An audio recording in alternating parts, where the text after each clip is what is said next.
Hello, everyone. Welcome to episode 210 of Manage the Wild. I'm your host, Nick Madsen. Today, we have a exciting subject or an interesting subject that we're going to dive into. But before we get started, please consider subscribing to the channel and leaving me a review. As I'm growing this channel, I'm constantly learning of ways that I can improve and do better. So let me know. Go to your favorite podcast platform and just let me know ways that I can improve. All right.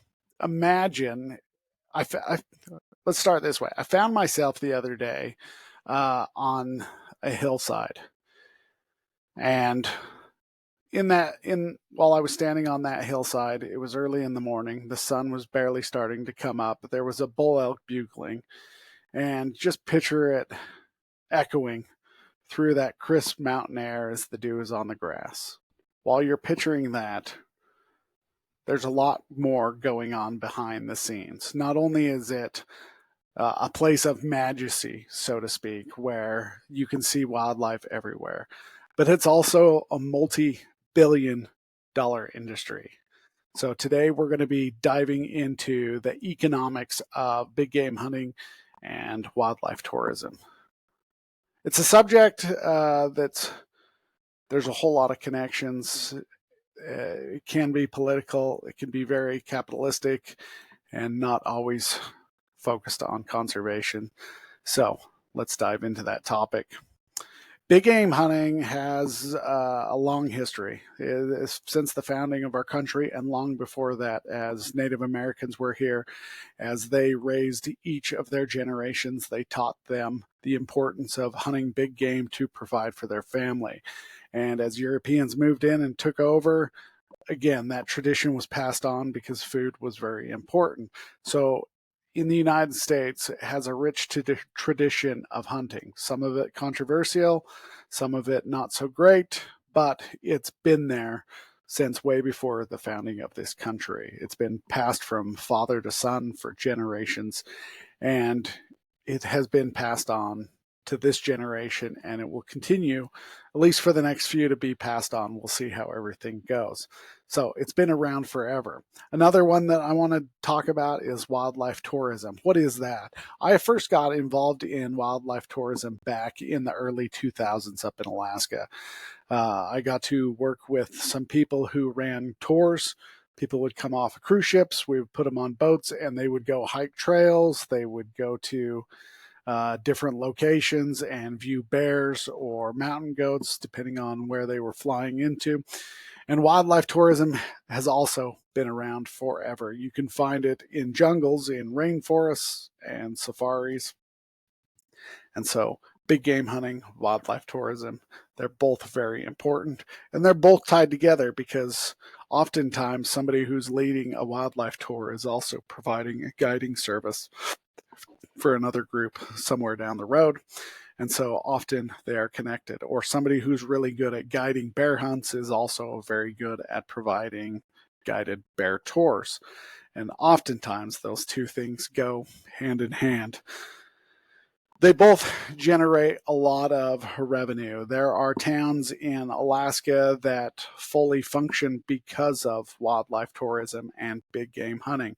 Ketchikan, where I spent, if you go into town after all the cruise ships leave, then there's not much left to do in town because the cruise ships and all the stores there are closely tied to that time. So when they all check out at 4 o'clock in the afternoon, boom, all the shops start closing down. You have a few stores.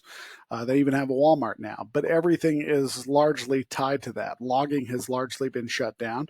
It's not as profitable in that area. Also, there's a bunch of lawsuits that make it very difficult. Fishing and hunting are still very popular, but as more people flock to it and the fish population each year is decreasing, it makes regulation a little bit tighter. And so people are switching from that hunting and fishing more towards that tourism. But all of these things generate a substantial amount of money because they are providing jobs. Not only are they bringing in a lot of money, whether a bear hunt costs $15,000 or A deer hunt like here in Utah, depending on what tag you draw, can be $150,000. But all of those things are creating and providing jobs. I know multiple people who in the fall this time of year are guiding for outfitters, whether it's deer or elk hunting. And I have friends who are guiding fishing trips up in Alaska. And I know people who are guiding fishing trips in Oregon and Washington and Massachusetts.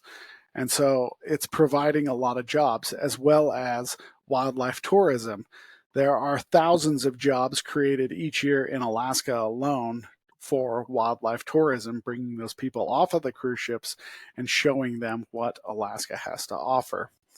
So there's a lot of money backing it, and it's not necessarily just a few companies, but there are a lot of hands and a lot of people involved. And so that brings up some challenges, because it's now, who do you focus on? You've got the commercial guys that are wanting to focus the commercial fishery on them, but then you have the sportsmen who are saying, hey, we need fish. And then you have the tourists who are saying, we need opportunity to be able to view. And so all these things start pulling one direction or another. There is a lot of money that is generated by wildlife for each state, as well as guiding services or landowners. Some of the funds are generated from hunting permits. We know a lot of the hunting permits generate money that goes straight into those animals, whatever state you're in. But then there are park fees and wildlife tours. Those are all generating money, and they're all trying to grow their business one way or another. Some are taking that money and putting it back into wildlife. Some private hunting areas that I know who are benefiting from elk hunting tags and deer tags and moose tags here in the state of Utah are taking that money, putting it directly back into their ranch to create better watering systems, to bring more and more wildlife in, are also making sure that they have better habitat. So there are those things, but it's largely driven by dollars. People want more money, people want more access, and so you have this that's going on. There are some benefits. Like I talked about, the community up in Alaska is directly benefiting from wildlife tourism because of the cruise ships are coming in. With tourism comes controversy, because you start to lose that place that was once so majestic. You now start to alter it and change it to fit or adapt it to be able to fit those tourist communities. And so what was largely a once quiet place, you now start adapting it and altering that landscape to be able to fit, to make sure tourists can be able to come in.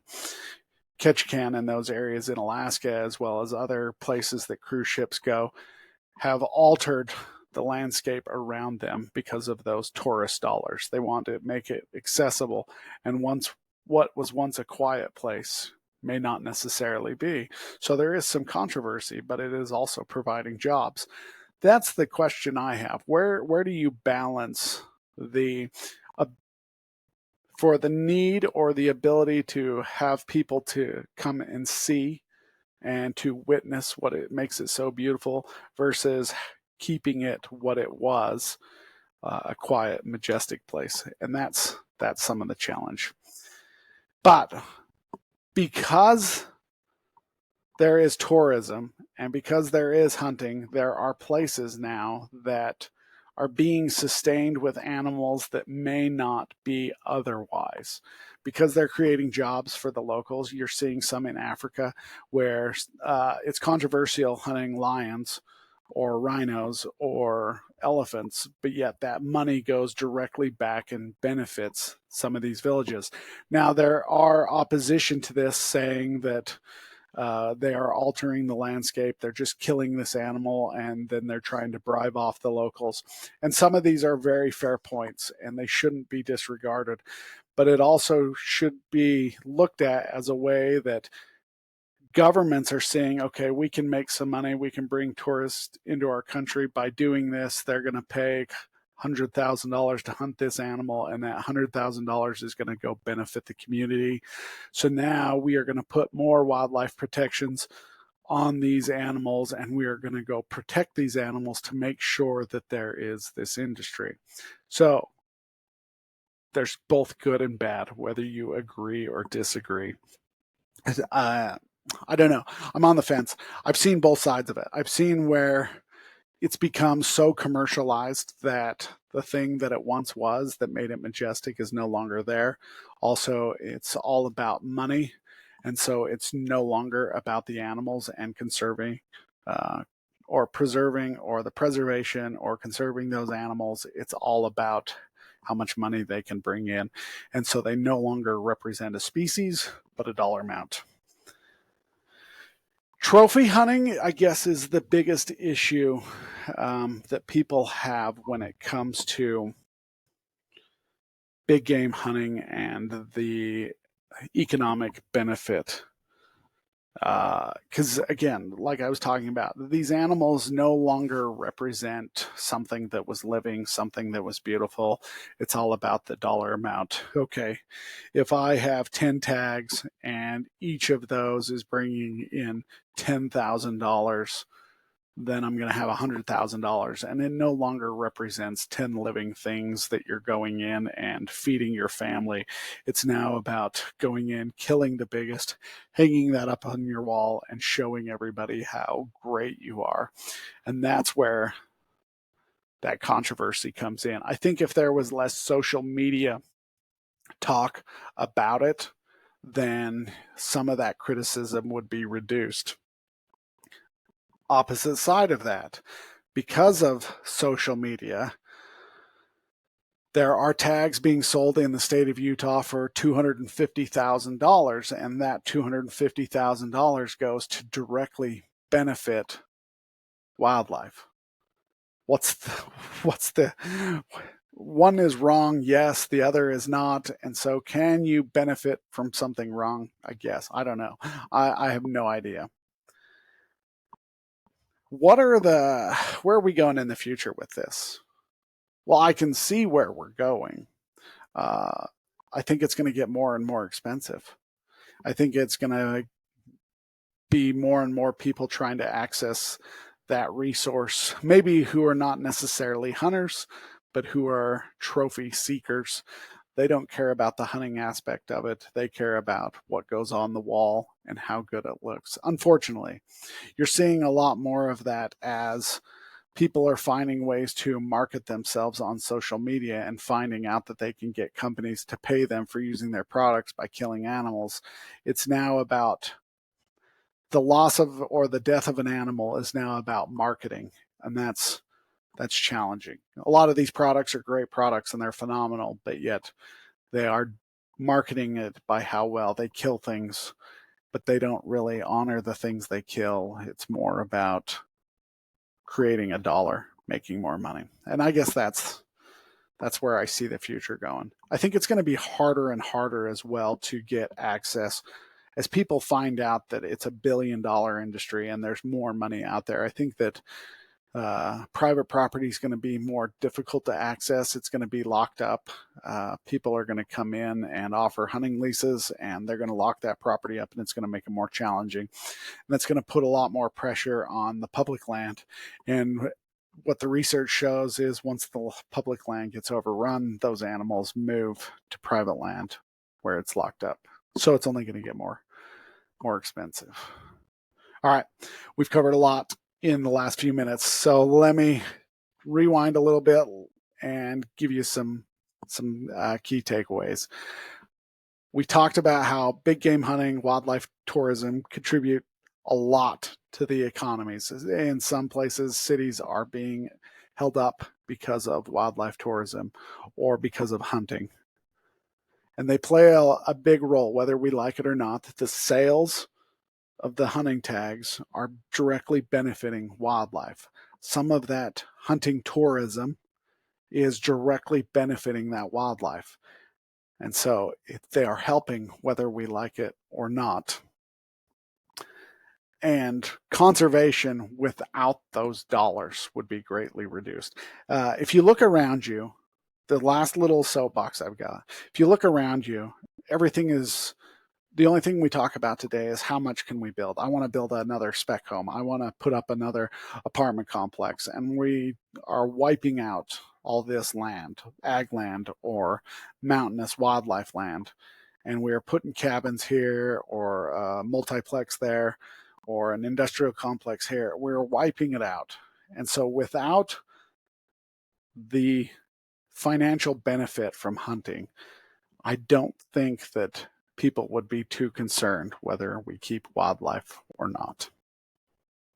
All right, before we finish off today, just let me know if you enjoyed today's episode, whether there are things that I can improve on, or do better. Go ahead, subscribe. Hit me up on Facebook or YouTube. Write in some comments. Email me at managethewild@gmail.com. And you guys enjoy your day. Stay wild.